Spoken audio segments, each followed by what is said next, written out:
नमस्कार, किसान समाचार में आप सभी का स्वागत है। मैं हूं संतोष चौधरी। तो सबसे पहले शुरुआत करते हैं मुख्य समाचारों के साथ।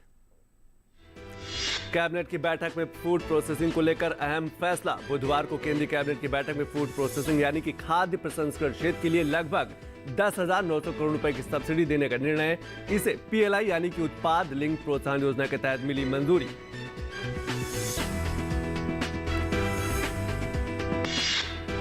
जलीय पारिस्थितिकी तंत्र में हो रहा है सुधार। बाराबंकी की सरयू नदी में 5 साल में 4 गुना बढ़ी डॉल्फिन की संख्या। उत्तर प्रदेश में नमामि गंगे योजना के तहत राष्ट्रीय जलीय जीव डॉल्फिन का सर्वेक्षण और जन जागरूकता का चलाया गया कार्यक्रम।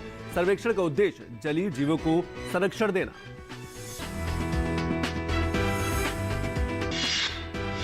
पैन कार्ड को आधार कार्ड से लिंक करने की अंतिम तारीख को 3 महीने बढ़ाकर किया गया 30 जून तक। कोरोना महामारी से पैदा हुई मुश्किलों को देखते हुए उठाया गया है ये कदम।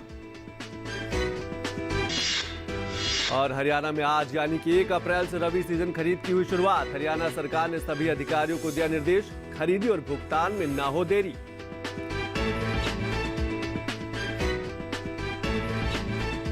और अब खबरें विस्तार से। प्रधानमंत्री नरेंद्र मोदी की अध्यक्षता में बुधवार को केंद्रीय कैबिनेट की बैठक में फूड प्रोसेसिंग यानी कि खाद्य प्रसंस्करण क्षेत्र के लगभग 10,900 करोड़ रुपए की सब्सिडी देने का निर्णय लिया गया। इसे PLI यानी कि उत्पाद लिंक प्रोत्साहन योजना के तहत इसको मंजूरी दी गई है।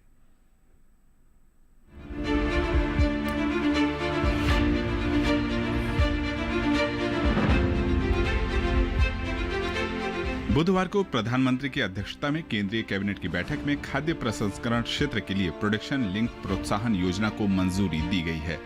इस योजना के तहत देश में खाद्य प्रसंस्करण क्षेत्र की इकाइयों को करीब 10,900 करोड़ रुपए की सब्सिडी प्रदान की जाएगी। भारत का खाद्य संस्कृति भी बहुत रिच है, लेकिन भारत का ब्रांड बिल्ड नहीं हुआ है। तो दुनिया में भारत का ब्रांड बने, विदेशी और हमारा निवेश भी ज्यादा हो,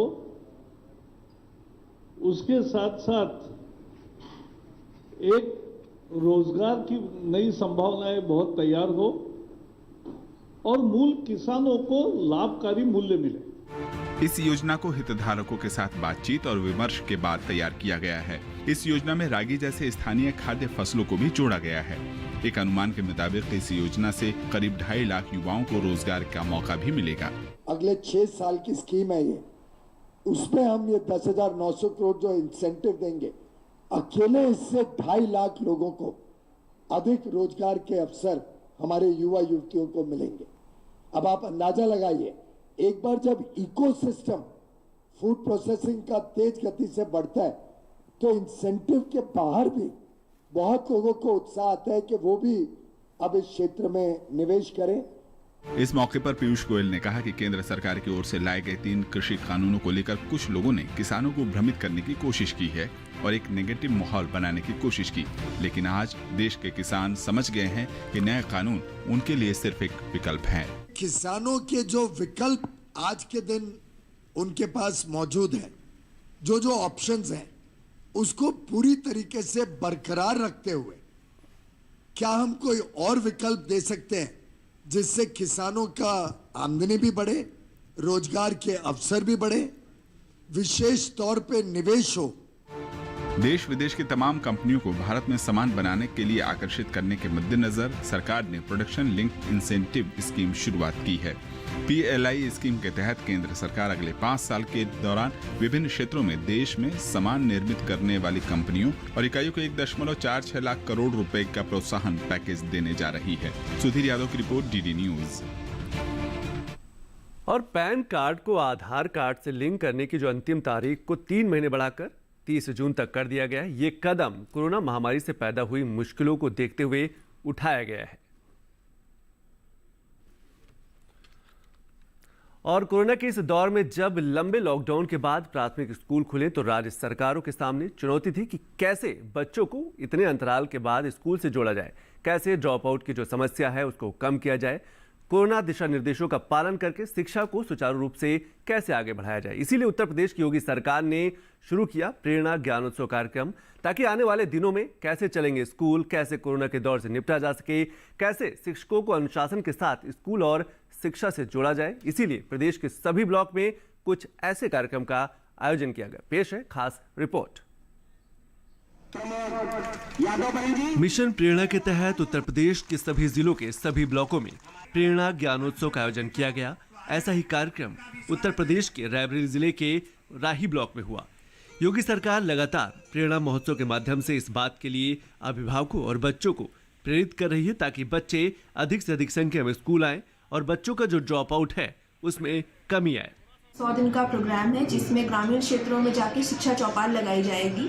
हमारे ग्रामीण अंचल की जो माताएं बहनें परिवार हैं उनको मोटिवेट किया जाएगा कि ऐसे बच्चे जो अभी स्कूल नहीं जा पा रहे हैं या किन्हीं कारणवश ड्रॉप आउट कर जा रहे हैं तो उनको शिक्षा से क्या क्या बेहतरी हो सकती है आगे उसके बारे में बताकर उनको मोटिवेट किया जाएगा।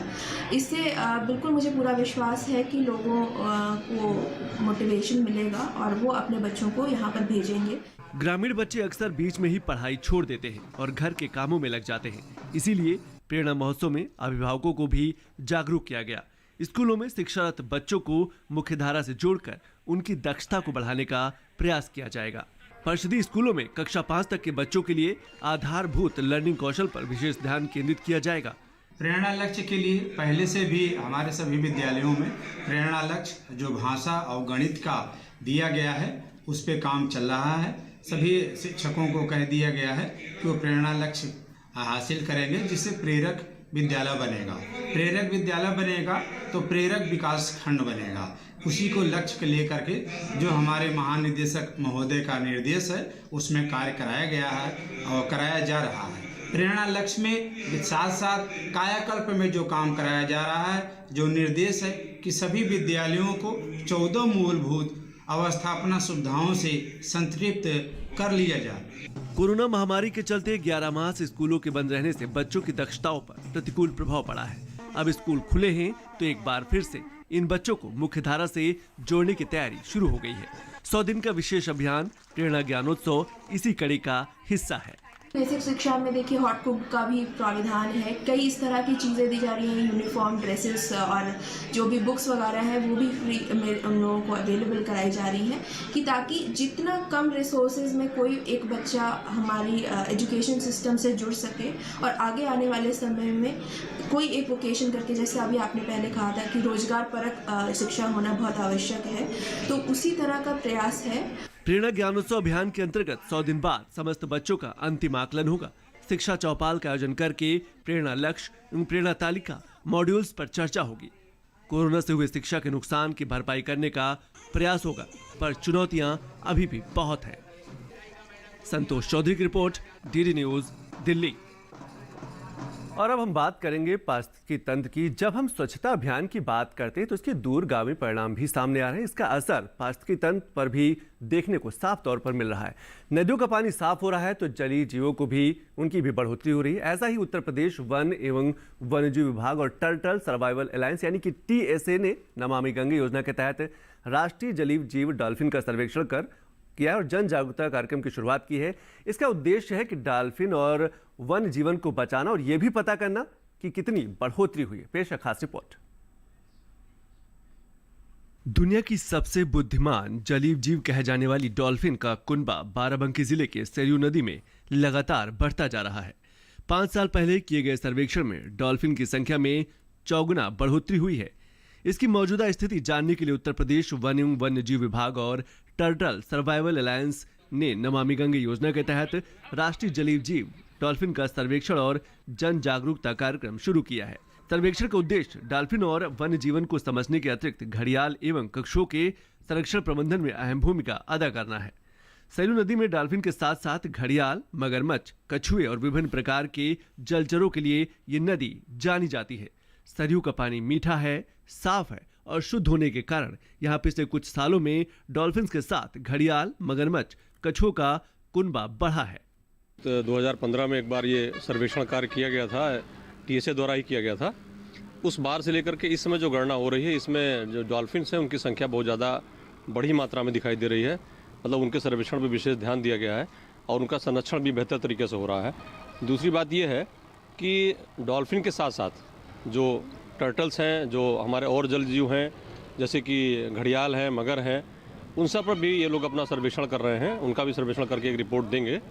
ये बहुत ही अच्छे तरीके से काम हो रहा है और मुझे उम्मीद है कि इससे जो भी आंकड़े निकल के आएंगे वो डॉल्फिन के संरक्षण के साथ साथ जो अन्य जलजीव हैं उनके सर्वेक्षण में बहुत ज़्यादा उनका वो मददगार साबित होंगे। और हम नमामि गंगे योजना के तहत सरयू नदी में डॉल्फिन के साथ अन्य जलीय जीवों का सर्वेक्षण टीएसए और वन विभाग की टीमों द्वारा किया जाता है। सरयू नदी में भारी संख्या में डॉल्फिन की संख्या में बढ़ोतरी हो रही है, जो कि सरयू नदी के स्वास्थ्य का द्योतक है। राज्य सरकार नदी को बचाने के लिए हर तरह के प्रयास कर रही है। आशा है कि सरयू नदी और समृद्ध होने के साथ ही जलीय जीवों की संख्या में यहाँ लगातार बढ़ोतरी होती रहेगी। नमामि गंगे प्रोजेक्ट के तहत मिलके कर रहे हैं और ये इस नदी जो घाघरा में सूंस बहुत पाई जाती है, सूंस मैंने गंगेटिक डॉल्फिन, इसकी संख्या में काफ़ी बढ़ोतरी हुई है और ये नदी के स्वास्थ्य का द्योतक है। हम सभी लोग इसको बचाने के लिए कृत संकल्प हैं और जिस भी प्रकार का जो भी सहयोग है वो हम लोग देने के लिए तत्पर हैं। आशा करता हूँ कि ये नदी और समृद्ध होगी और इसमें हमें जलीय जंतु मिलेंगे और उनकी संख्या में पर्याप्त मात्रा में बढ़ोतरी होगी। इसमें हमें बहुत सारे जानवर मिले हैं जिसमें हमें डॉल्फिन मिले हैं काफ़ी संख्या में और घड़ियाल मिले हैं। इसके अलावा कछुए काफ़ी संख्या में हमें दिखे हैं अलग अलग पैच में। काफ़ी अच्छी पॉपुलेशन दिखी है हमें। बर्ड्स की बहुत सारी प्रजातियां दिखी हमें यहाँ पर। कुछ बर्ड्स ऐसे थे जो बहुत रेयर साइटिंग है, जैसे कॉमन क्रेन। डॉल्फिन की औसत आयु 30 वर्ष होती है, पर लोग गलती से इसे मछली मान लेते हैं, लेकिन यह मछली नहीं है। डॉल्फिन 3 से 5 मिनट बाद नदियों से बाहर निकलकर श्वसन क्रिया करती है। गैंगेटिक डॉल्फिन की आंख नहीं होती है। इसके मस्तिष्क में पाए जाने वाले विशेष सेंसर से ये आकृति बनाकर पहचान करती है। वैसे उत्तर प्रदेश में एकमात्र डॉल्फिन के रूप में गैंगेटिक की पहचान है। यह एक राष्ट्रीय जीव की श्रेणी में आता है, इसीलिए इसको संरक्षित भी किया जा रहा है। कुकरेल से भी घड़ियाल छोड़े जाते हैं इन लोग के पॉपुलेशंस बढ़ाने के लिए। तो नीचे की तरफ हम ये गिनते रहेंगे कि वो घड़ियाल दिख रहे हैं या कहाँ पे पहुँचे। तो ये सब करते हुए हम लोग अयोध्या तक पहुँचेंगे और हम लोग का सर्वे का जो रिपोर्ट आएंगे वो जल्दी ही हम लोग पेश कर देंगे, फॉरेस्ट डिपार्टमेंट के साथ शेयर करेंगे और उसमें पता चल जाएगा हम लोग को कितने डॉल्फिन्स मिले, कितने घड़ियाल्स मिले और अभी क्या स्थिति है नदी। बिगड़ते पर्यावरण संतुलन और पारिस्थितिकी तंत्र से अब जरूरत है कि हम जलीय जीवों की रक्षा करें, साथ ही जल को दूषित न करें, जिसकी वजह से अक्सर जलीय जंतुओं की मौत हो जाती है। बाराबंकी से सुनील सोनी के साथ संतोष चौधरी की रिपोर्ट, टीटी न्यूज। और अब बात करेंगे अनाज मंडियों की। देश भर में सरकार द्वारा एमएसपी पर खरीदी जारी है। अब आइए देखते हैं कि कैसा रहा देश भर की मंडियों का भाव। देश में इस साल मक्का की रिकॉर्ड तोड़ उपज का अनुमान है, लेकिन देश से मक्का के निर्यात में जोरदार बढ़ोतरी भी हो रही है, यानी सप्लाई भी है और मांग भी। इन तमाम बातों का असर कृषि उपज मंडियों में मक्का के भाव पर पड़ सकता है। फिलहाल मंडियों में मक्का का भाव इस तरह से है। एक मार्कनेट के अनुसार मंगलवार को राजस्थान की बेगू मंडी में भाव शनिवार के स्तर 1710 रुपए पर रहा। तेलंगाना की दम्मपेट मंडी में मंगलवार को भाव शनिवार के स्तर 1700 रुपए पर दर्ज किया गया और उत्तर प्रदेश की सहारनपुर मंडी में मंगलवार को भाव 1730 रुपए रहा, जो शनिवार को 1735 रुपए था। मक्का के निर्यात की बात करें तो चालू वित्त वर्ष 2020-21 के पहले 9 महीने यानी अप्रैल से दिसंबर 2020 के दौरान देश से मक्का के निर्यात में 6 गुना से ज्यादा का उछाल आया है। वाणिज्य मंत्रालय की संस्था एपिडा के अनुसार इस दौरान देश से 17.76 लाख टन मक्का का निर्यात हुआ है, जबकि वित्त वर्ष 2019-20 में इस दौरान सिर्फ 2.73 लाख टन मक्का का एक्सपोर्ट हो सका था। इस साल देश में मक्का की रिकॉर्ड उपज होने का भी अनुमान है। कृषि मंत्रालय की तरफ से जारी फसल वर्ष 2020-21 के लिए दूसरे अग्रिम अनुमान के अनुसार इस साल देश में रिकॉर्ड 301.6 लाख टन मक्का की पैदावार का अनुमान है। देश में कभी भी मक्का का उत्पादन 300 लाख टन के पार नहीं गया है। पिछले साल देश में 287.7 लाख टन मक्का का उत्पादन हुआ था। मक्का के निर्यात और उत्पादन को देखते हुए लग रहा है कि सप्लाई के साथ मांग भी अच्छी है। दोनों ही वजह इसके भाव पर असर डाल सकती है।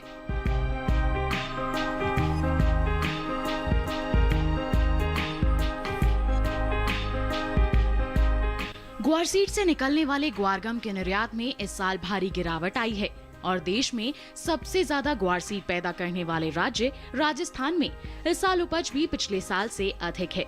यानी ग्वार सीड की विदेशी मांग कम है, लेकिन सप्लाई पहले से कुछ अधिक होने का अनुमान है। इसका असर कृषि उपज मंडियों में ग्वार सीड के भाव पर पड़ सकता है। फिलहाल मंडियों में ग्वार सीड का भाव कुछ इस तरह से है। एक मार्कनेट के मुताबिक मंगलवार को राजस्थान की जोधपुर मंडी में भाव शनिवार के स्तर 3,570 रुपए पर रहा।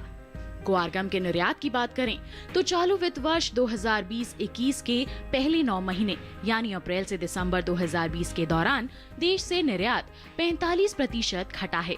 वाणिज्य मंत्रालय की संस्था एपिडा के मुताबिक अप्रैल से दिसंबर 2020 के दौरान सिर्फ 1,69,545 टन ग्वारगम का निर्यात हो पाया है, जबकि पिछले साल इस दौरान 3,09,543 टन ग्वारगम एक्सपोर्ट हो गया था।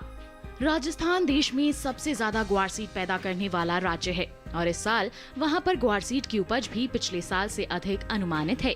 राजस्थान कृषि विभाग के अनुसार इस साल राज्य में 14.92 लाख टन ग्वार सीड पैदा होने का अनुमान है, जबकि पिछले साल वहां पर 12.84 लाख टन ग्वार सीड पैदा हुआ था। कुल मिलाकर ग्वारगम की विदेशी मांग घटने से ग्वार सीड की मांग पर असर पड़ा है और उपज ज्यादा होने से सप्लाई बढ़ी है। इसका असर ग्वार सीड के भाव पर रह सकता है। और अब बात करेंगे हरियाणा की। हरियाणा के मुख्यमंत्री मनोहर लाल खट्टर ने एक उच्च स्तरीय बैठक की। इस बैठक में प्रदेश में 1 अप्रैल यानी कि आज से शुरू होने वाली गेहूं फसल की खरीद को लेकर चर्चा हुई है, जिसमें उप मुख्यमंत्री दुष्यंत चौटाला सहित प्रदेश के कई अधिकारी भी मौजूद रहे। मुख्यमंत्री ने कहा कि प्रदेश भर में गेहूं की खरीद 1 अप्रैल से शुरू हो रही है। राज्य सरकार ने इसके लिए सारी तैयारियां पूरी कर ली हैं।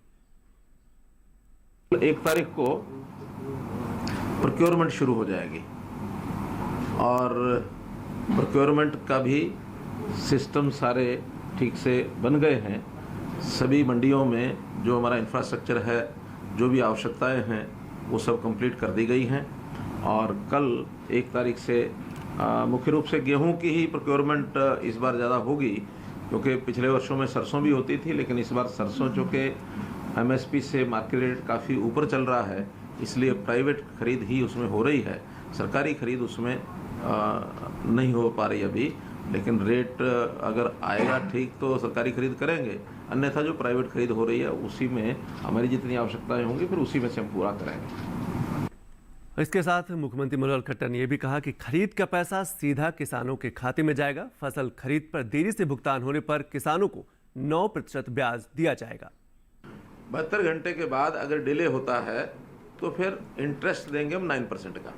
और इस बार इनबिल्ट सॉफ्टवेयर हमने कहा है कि सॉफ्टवेयर में इनबिल्ट कर दें, ताकि जिस दिन पेमेंट हो रही है, जिस दिन उसका जो भेजा जाएगा बैंक को, उस दिन तक, क्योंकि 1 दिन बाद में बैंक लेता है, बैंक को डायरेक्ट करते हैं, उसके बाद 1 दिन के अंदर वो करते हैं, तो वो 1 दिन जोड़ करके 72 घंटे है, डिपार्टमेंट ने 48 घंटे ली।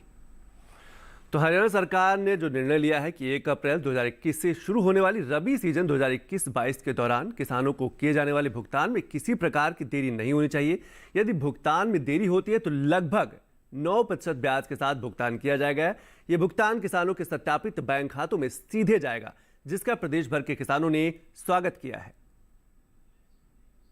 मुख्यमंत्री महोदय ने किसानों के लिए एक ऐतिहासिक फैसला लिया है कि जिस भी किसान की गेहूं की या सरसों की फसल लेट होगी, उस किसान को डरने की जरूरत नहीं है। उसको 9% ब्याज जिस दिन भी उसकी पेमेंट मिलेगी 9% ब्याज तक दिया जाएगा उसको, किसान को। ये ऐतिहासिक फैसला है। हरियाणा सरकार का बढ़िया वो फैसला है जी, जो कर रही है भाई 24 घंटा में पेमेंट मिल जाएगी। पहले कदे ब्याज लेट होगी तो ब्याज मिलेगा आपको। सीधा ही राशि किसानों के खाते में डालने का जो निर्णय लिया है, ये बहुत अच्छा है। इससे भ्रष्टाचार भी खत्म होगा, हमें आड़तियों के चक्कर भी नहीं लगाने पड़ेंगे। और यदि हमारी फसल पेमेंट लेट हो जाती है तो हमें विद इंटरेस्ट मिलेगी। ये पहली बार ऐसा होगा। हरियाणा सरकार ने बहुत अच्छा निर्णय लिया और सही किया है, किसानों के हित में है। ये सरकार का एक अच्छा फैसला है जो कि किसानों के लिए एक वरदान साबित होगा। किसानों की पेमेंट जो पहले लेट हो जाया करती थी, अब 9% उनको ब्याज मिलेगा। तो हरियाणा के किसान इस फैसले का स्वागत कर रहे हैं। और अब बात करते हैं कि देश भर में बदलते मौसम के तहत किसानों को अपनी फसलों का विशेष ध्यान रखने की जरूरत होती है। मौसम बदलने के साथ ही किसान अपनी खेती बाड़ी में क्या क्या रखे सावधानियां, आइए देखते हैं इस खास रिपोर्ट में।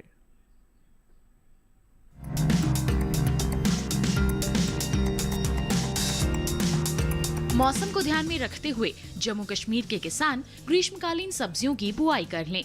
इसके साथ ही यहाँ के किसान टमाटर, बैंगन, मिर्च और ककड़ी की रोपाई करें।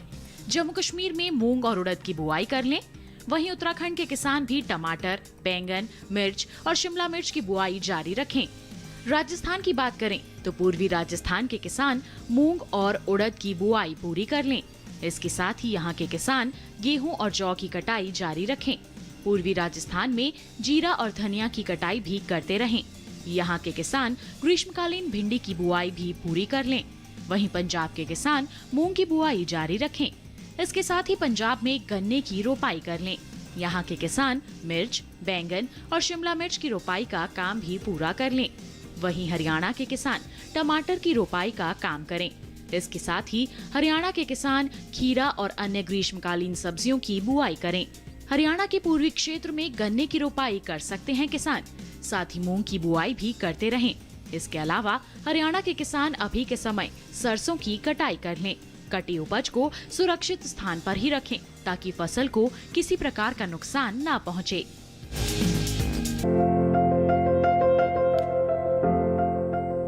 सीताफल की बुआई के लिए ये समय अनुकूल है।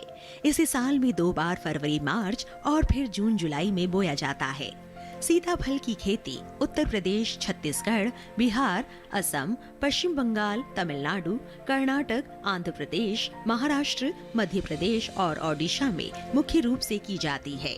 सीताफल के लिए दोमट और बलुई दोमट मिट्टी सबसे अच्छी रहती है। भारतीय कृषि अनुसंधान संस्थान ने अलग अलग इलाकों के हिसाब से इसकी कई उन्नत किस्में तैयार की हैं। पूसा विश्वास किस्म पंजाब, उत्तर प्रदेश, बिहार, छत्तीसगढ़, ओडिशा, आंध्र प्रदेश, मध्य प्रदेश और महाराष्ट्र के लिए उपयुक्त है। इससे 1 हेक्टेयर में 400 क्विंटल तक फसल ली जा सकती है। इसका फल हल्के भूरे रंग का और गोल होता है। इसका वजन करीब 5 किलो होता है। ये किस्म 120 दिन में पक जाती है। पूसा विकास दिल्ली और राष्ट्रीय राजधानी क्षेत्र के लिए है। इससे 1 हेक्टेयर से 300 क्विंटल तक फसल ली जा सकती है। इसकी बेल थोड़ी छोटी यानी 2 से 2.5 मीटर तक की होती है। फल भी छोटा करीब 2 किलो का होता है। ये विटामिन ए से भरपूर है। पूसा हाइब्रिड 1 उत्तरी मैदानी भागों में उगाने के लिए सही है। इससे किसान 1 हेक्टेयर में 520 क्विंटल तक की पैदावार ले सकते हैं। इसका फल चपटा गोल होता है जिसका वजन 4.25 किलो तक हो सकता है। सीताफल की 1 हेक्टेयर में बुआई के लिए 6 से 8 किलो बीज पर्याप्त है। कतार से कतार की दूरी 120 सेंटीमीटर जबकि पौधे से पौधे के बीच की दूरी 60 सेंटीमीटर होनी चाहिए। सीताफल की बुआई करते समय ही 1 हेक्टेयर में 100 किलो नाइट्रोजन, 50 किलो फॉस्फेट और 50 किलो पोटेशियम देना चाहिए। फूल आने पर लौकी की तरह ही 1% यूरिया का छिड़काव करें। गर्मी के मौसम में 5-6 दिन के अंतराल पर सिंचाई करें। खरपतवार से बचने के लिए फसल की 2 बार निराई करें। इसकी फसल पर लाल कीड़े के हमले का खतरा रहता है। फसल को लाल कीड़े से बचाने के लिए किसी भी दवा का छिड़काव विशेषज्ञों की सलाह पर सिर्फ प्रभावित जगह पर ही करें।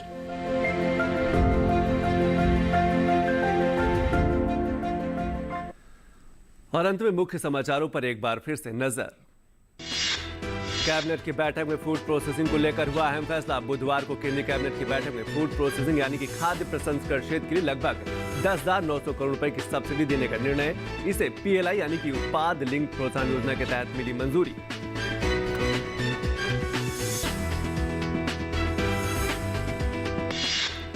जलीय पारिस्थितिकी तंत्र के तहत हो रहा है सुधार। बाराबंकी के सरयू नदी में 5 साल में 4 गुना बढ़ी डॉल्फिन की संख्या। उत्तर प्रदेश में नमामि गंगे योजना के तहत राष्ट्रीय जलीय जीव डॉल्फिन का सर्वेक्षण और जन जागरूकता का चलाया गया कार्यक्रम। सर्वेक्षण का उद्देश्य जलीय जीवों को संरक्षण देना। पैन कार्ड को आधार कार्ड से लिंक करने की अंतिम तारीख को 3 महीने बढ़ाकर किया गया 30 जून तक। कोरोना महामारी से पैदा हुई मुश्किलों को देखते हुए उठाया गया है ये कदम। और हरियाणा में आज यानी कि 1 अप्रैल से रबी सीजन खरीद की हुई शुरुआत। हरियाणा सरकार ने सभी अधिकारियों को दिया निर्देश, खरीदी और भुगतान में ना हो देरी। तो किसान समाचार में आज बस इतना ही। नमस्कार।